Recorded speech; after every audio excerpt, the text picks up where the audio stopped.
Walau Bareskrim sudah menyebut ijazah Jokowi identik, namun kasus tudingan ijazah palsu Jokowi masih berlanjut. Penuding ijazah Jokowi tak puas dan meminta polisi melakukan gelar perkara khusus untuk menunjukkan ijazah asli Jokowi. Kita bahas bersama pengacara Roy Suryo, Ahmad Hozinuddin, dan kami juga masih menunggu Sekjen Pradi Bersatu Ade Darmawan untuk bergabung. Mas Ahmad Hozinuddin, selamat petang. Mas Hozinuddin bisa dengar suara studio? Ya. Oke. Mas Hozinuddin, kalau Ya, dari bisa. kubunya Pak Jokowi bilang kalau ini adalah upaya kriminalisasi dengan mengajukan kembali gelar perkara khusus. Tanggapan Anda?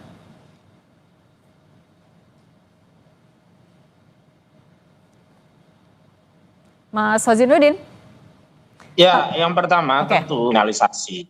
Kalau kita definisikan kriminalisasi secara sederhana adalah mengubah satu tindakan yang sebenarnya bukan kriminal, bukan kejahatan, seolah-olah menjadi kejahatan. Nah, tindakan yang dilakukan klien kami yang mengajukan proses gelar perkara khusus melalui pejabat berwenang, yakni Biro Wasidik Mabes Polri, adalah tindakan-tindakan yang sah, legal, dan konstitusional. Karena dasar hukumnya adalah Perkap Polri nomor 9 tahun 2019, di mana di ketentuan pasal 3 perkara bersifat pidana maupun bersifat khusus. Karena itulah klien kami mengajukan permohonan gelar perkara khusus. Lalu kalau tindakan yang punya dasar hukum dan juga sudah dijawab oleh Biro Wasidik di tanggal 4 Juni yang lalu, permohonan diajukan 26 Mei 2025, lalu ditanggapi oleh Biro Wasidik di 4 Juni 2025, lalu di mana tindakan kriminalisasinya? Kalau kami tidak menyalurkan komplain terhadap proses dari penyelidikan perkara ijazah palsu ini kepada pejabat yang berwenang, lalu kepada siapa kami mengajukan komplain itu. Sementara pejabat yang berwenang, yakni dalam hal ini Biro Wasidik Mabes Polri, sudah mengirimkan surat, dan dalam poin kedua surat yang dikirim Biro Wasidik Polri 4 Juni 2025 yang lalu, ditegaskan bahwa surat klien kami sudah diterima dan akan ditindaklanjuti sesuai dengan ketentuan peraturan perundang-undangan yang berlaku.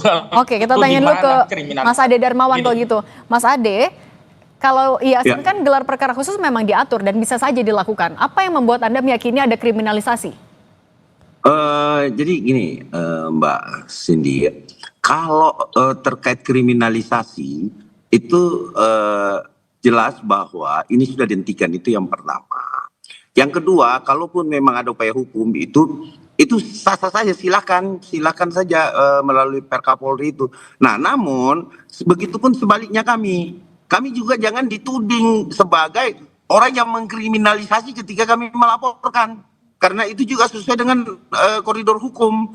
Jadi gini, saya melihat bahwa ketika kami yang melakukan pelaporan terhadap Roy Suryo CS dan kawan-kawan kita, itu dianggap kriminalisasi.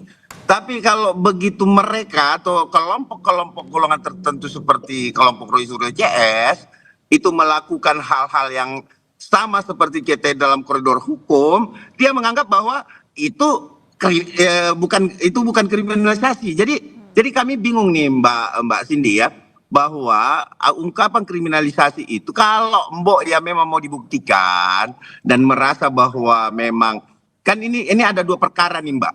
Saya jelaskan dulu ya. Ada dua perkara yang berbeda di sini. Ya. Satu adalah perkara ijazah palsu. Ya, ijazah palsu itu oleh TPUA dilakukan pelaporan. Di Bareskrim ya. Ya. Satu tuduh, yang kedua satu ijazah palsu, yang kedua adalah tuduhan palsu. Tuduhan palsu ini yang dilaporkan oleh kami. Baik itu pengacara Pak Joko Widodo dalam artian di sini dan kami sebagai kelompok atau golongan masyarakat tertentu. Nah, jadi ada dua ya, dua perkara di sini. Yang satu adalah ijazah palsu, ya, dan yang satu lagi adalah pencemaran nama baik. Iya, yang satu tuduhan palsu. Poinnya? Artinya, pada poinnya bahwa ketika ijazah palsu itu tidak terpenuhi atau dalam tanda kutip tadi disebutkan oleh Pak Ahmad Hozinuddin bahwa itu adalah yang berwenang, Polri di sini mengatakan bahwa itu kepada pejabat yang berwenang. Nah sekarang yang menyatakan bahwa identiknya satu ijazah itu apakah pejabat berwenang atau bukan? Kan pejabat yang berwenang. Sehingga ijazah palsunya itu kita anggap clear kalau kita mengakui itu pejabat yang berwenang. Oke, Tetapi kalau perlu putusan pengadilan, tentu silakan dengan memproses ini menunggu proses di Polda Metro Jaya. itu Kalau selesai dulu. memang Oke, kepada- oke, kita tanyakan dulu kepada ke pengadilan. Mas Osinuddin. Mas Osinuddin, tadi kalau kata Mas Ade ada double standar nih antara sebutan kriminalisasi. Kalau menurut Anda gimana? Anda sepakat dengan itu? Ya, sebenarnya kan Bung Ade Darmawan ini tidak punya legal standing untuk menanggapi hal ini ya. Karena istilah kriminalisasi yang dilontarkan kepada klien kami itu adalah istilah atau tuduhan tepatnya yang disampaikan oleh kuasa hukum saudara Joko Widodo. Sementara Bung Ade Darmawan ini tidak ada kaitannya dengan saudara Joko Widodo. Bahwa yang bersangkutan mengajukan laporan dan akhirnya laporan itu dikonsolidasi ke Polda Metro Jaya, itu hal yang lain. Yang kedua, tadi kalau dikatakan bahwa kami korban kriminalisasi, jelas. Kenapa? Karena tindakan yang dilakukan klien kami adalah tindakan yang berkaitan dengan hak konstitusional sebagai warga negara untuk menyampaikan pendapat. Bahkan pendapat ini didasari oleh ilmu dengan data-data dan fakta yang kemudian dielaborasi melalui kepakaran yang dimiliki oleh klien kami begitu. Lalu hal itulah yang kemudian dipaksa menjadi laporan polisi oleh saudara Joko Widodo di Polda Metro Jaya. Nah, soal laporan itu sebentar dulu. Kalau kita mau fair, orang yang menyatakan diri korban kriminalisasi harusnya yang lebih layak itu adalah Bambang Trimulyono dan Gus Nur, karena keduanya masuk penjara 6 tahun dengan tuduhan mengedarkan kabar bohong tapi tidak pernah dibuktikan ijazah asli di pengadilan. Begitu. Kita bahas dulu yang di Polda dulu ya, Mas Osinuddin. Saya balik lagi ke Mas Ade. Mas Ade, tapi kalau menurut Anda sebenarnya untuk penuntasan kasus yang di Polda Metro Jaya juga yang dilaporkan oleh kubu Anda, sejauh ini sudah seperti apa? Sudah sesuai dengan harapan Anda? Sampai saat ini kami masih mendesak Polda Metro Jaya untuk segera melakukan gelar perkara internal untuk menaikkan status dari penyelidikan menjadi penyidikan. Itu yang pertama. Yang kedua, kami ini menganggap bahwa apa yang terjadi saat ini seperti yang dikategorikan bahwa itu adalah kriminalisasi dari Bambang T, bahwa ini adalah pidana berulang. Artinya ada kekuatan hukum tetap dari pengadilan yang menyatakan bahwa saudara Bambang Trimulyono itu dijatuhkan hukuman 4 tahun dari keputusan Mahkamah Agung, kalau saya nggak salah baca di situ 28 ayat 2 juga. Artinya itu bersifat ingkrah. Ya, kalau terkait mengenai itu kriminalisasi atau tidak, memang di dalam hukum itu ketika ada peristiwa pidana dia akan menembus hak asasi.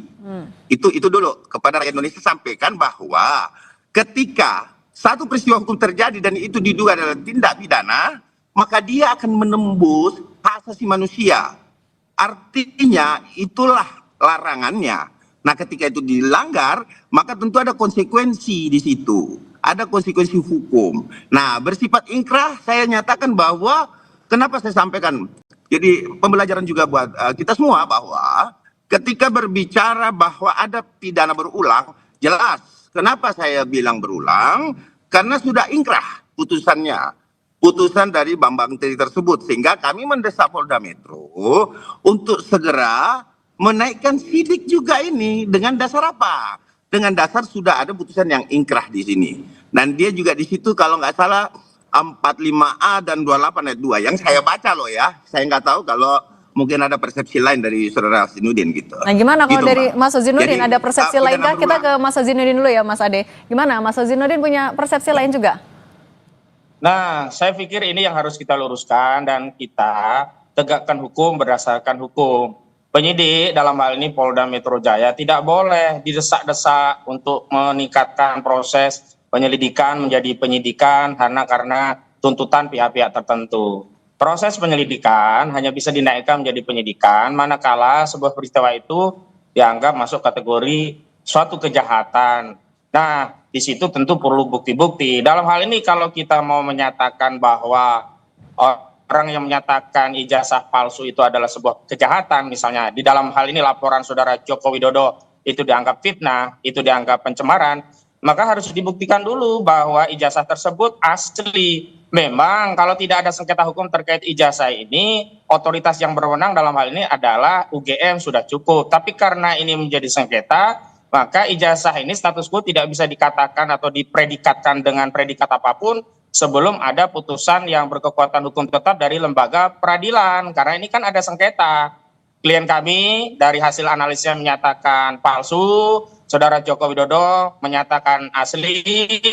Nah, ini perlu dibawa ke lembaga yang berwenang dalam hal ini. Kalau sudah jadi sengketa hukum, ya pengadilan. Nah, sebelum ada putusan pengadilan yang berkekuatan hukum tetap, akan menjadi prematur jika orang mengkritisi ijazah palsu itu dianggap sebuah kejahatan, sementara ijazah itu belum dibuktikan secara hukum. Apalagi paralel dengan perkara pidana ini, ada 2 perkara perdata yang sedang bergulir. Pertama di Pengadilan Negeri Surakarta, yang kedua di Pengadilan Negeri Sleman. Saya kira begitu. Oke, baik. Mas Ade Darmawan, Sekjen Peradi, terima kasih. Dan Ahmad Hozinuddin, pengacara Roy Suryo juga terima kasih sudah berbagi di Kompas Petang. Sehat selalu semuanya ya.